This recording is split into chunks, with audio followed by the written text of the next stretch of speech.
नकली घी माफियाओं का राष्ट्रीय षड्यंत्र के बारे में आप क्या कहना चाहेंगे?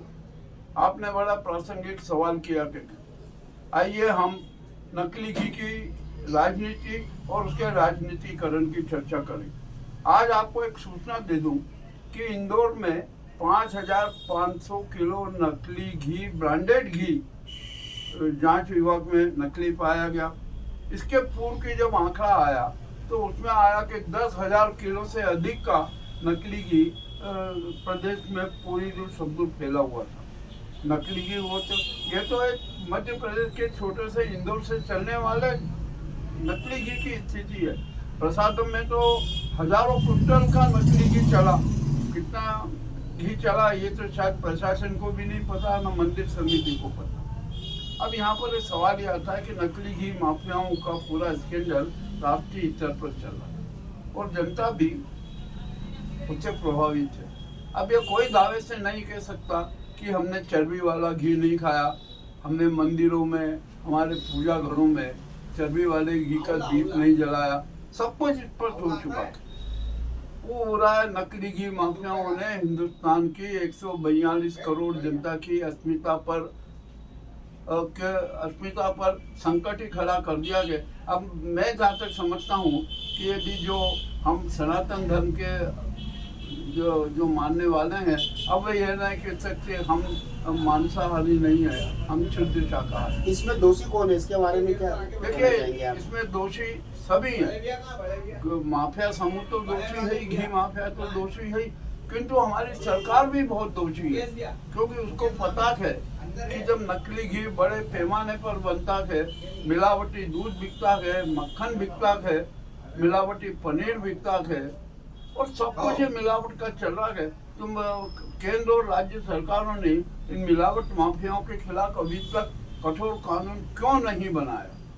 सवाल ये, आज भी डेयरियों में मिलावट दूध आती है। आपने सरकारी डेयरियां खोल रखी है, जैसे दुग्ध संघ है, कर्नाटक मिल्क फेडरेशन है और भी अनेक प्रकार के, अमूल है, ये है सब है। हो सकता है कि अमूल ने अपनी पवित्रता बनाए रखी हो, किंतु अन्य जो संगठनों ने और जो नकली घी माफियाओं ने अपना जो चक्र चला रखा है, उसके खिलाफ आज तक किसी भी सरकार ने कोई कठोर कानून नहीं बनाया और न ही कोई उनके यहाँ छापेमारी की। क्यों नहीं की? इसका मतलब सरकार को भी आता है। मुहिम कुछ दिन चलती है, उसके बाद बंद हो जाती है, इसके बारे में क्या कहना चाहिए? देखिए, मुहिम चलाने का कुछ नहीं, सब अपनी जेब भरने का मुहिम चलाते हैं। नकली मावा चलता है, 2 दिन चेक होता है, तीसरे दिन गायब। ऐसा कब तक चलेगा? ये तो चलता ही रहेगा जब तक ये जनता विरोध में नहीं आएगी, जनता सड़कों पे नहीं उतरेगी कि कठोर कानून बनाइए मिलावट के लिए। और जनता को भी इस बात का होना चाहिए कि जब वो दूध ले रही है कितना मिलावट का है, क्या रासायनिक दूध है, और क्या ये जो घी आ रहा है ये चर्बी वाला घी है। अब आप देख लो, पूजा का घी 220 रुपए किलो, 260 रुपए मिल ही नहीं सकता इस रेट में, इस रेट में मिल ही नहीं सकता। और जो हमारे यहाँ का साची है, वो कितना गाय का दूध प्रतिदिन खरीदती है और कितना घी बनाती है, इसी से स्पष्ट है। ना गाय का दूध खरीदा जाता है। और जितने भी धार्मिक प्रतिष्ठान हैं, एक आध दो को छोड़कर किसी के यहाँ अपनी गौशाला नहीं है, न उसमें दुधारू गाय है। तो ये मंदिर से लेकर पूरे देश में नकली घी माफियाओं का चक्रव्यूह चल रहा है और इस चक्रव्यूह में जनता फंसी हुई है। उसका अपना धर्म भ्रष्ट हो चुका है। अब वो जिस देश की जनता का धर्म भ्रष्ट हो जाए, उसकी आवाज कहाँ तक उठेगी, ये भी एक बड़ा अहम सवाल है। जब तक जनता सड़क पर नहीं आएगी तब तक इसके लिए ऐसी नकली माल मिलता ही जाएगा। जनता को खुद को सड़क पे एक बार आना ही चाहिए। नकली माल की स्थिति आपको बड़े विचित्र बताऊं।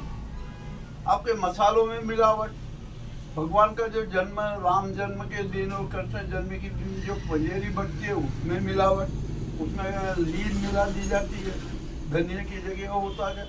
और दूध आप जानते ही हैं कि मिलावटी दूध है, केमिकल दूध है। अब मावे की स्थिति भी आपको पता है कि कितना मिलावटी मावा मिलता है। यानी पूरा एक मिलावट माफियाओं के मकड़ जाल में पूरा देश और जनता फंसा हुआ है और उन पर किसी भी प्रकार की कोई कठोर से कठोर कार्रवाई सरकार नहीं करती।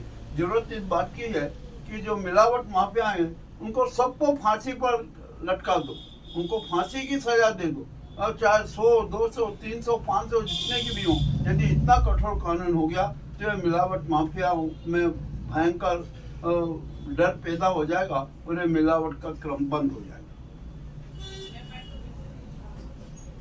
ग्राउंड रिपोर्ट मुकेश लश्करी, थीम न्यूज चैनल उज्जैन।